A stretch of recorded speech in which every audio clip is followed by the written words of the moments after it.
Hello student, welcome to my channel. In this video, we will talk about midterm exam. Almost all districts exam முடிஞ்சிடுச்சு. சரி exam எப்படி எழுதுறீங்கன்றது உங்களுக்கு தெரியும்.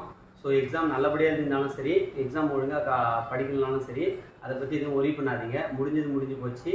So இதுக்கு அப்புறம் நம்ம குவார்ட்டர்லி எக்ஸாமுக்கு ப்ரிப்பேர் பண்றதுக்கு டெய்லி ஸ்டடி பிளான் கொடுக்க போறோம். அது இல்லாம இம்பார்ட்டன்ட் क्वेश्चन டெய்லியும் நம்ம அப்லோட் பண்ண போறோம்.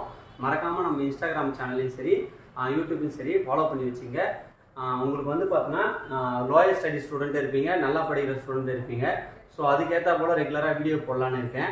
ஸோ இதனால உங்களுடைய 10th 11th ஸ்டூடெண்ட் எல்லாருக்கும் ஷேர் பண்ணிவிடுங்க. இப்போ குவார்ட்டர்லி எக்ஸாமுக்கு எல்லாத்தையும் ஃபர்ஸ்ட் வால்யூம் ஆல்மோஸ்ட் கவர் பண்ணிடுவாங்க. ஸோ உங்களுக்கு என்னென்ன போர்ஷன் வருதுன்றதையும் நெக்ஸ்ட் வீடியோ நான் சொல்கிறேன். ஸோ இந்த சேனல் உங்களுக்கு எல்லாருக்கும் யூஸ்ஃபுல்லாக இருந்தால் கீழே கமெண்ட் பண்ணுங்கள், உங்கள் ஃப்ரெண்ட்ஸ் எல்லாருக்கும் ஷேர் பண்ணிவிடுங்க. நீங்கள் மிட்டம் எக்ஸாம் எப்படி எழுதுனீங்கன்றத சொல்லுங்கள். நம்ம கொடுத்த கொஸ்டின் எல்லாம் வந்திருந்தா இல்லையா அதையும் நமக்கு கமெண்ட் பண்ணுங்கள். ஸோ இந்த சேனல் யூஸ்ஃபுல்லாக இருந்தால் கீழே எல்லாரும் கமெண்ட் பண்ணுங்கள். தேங்க்யூ.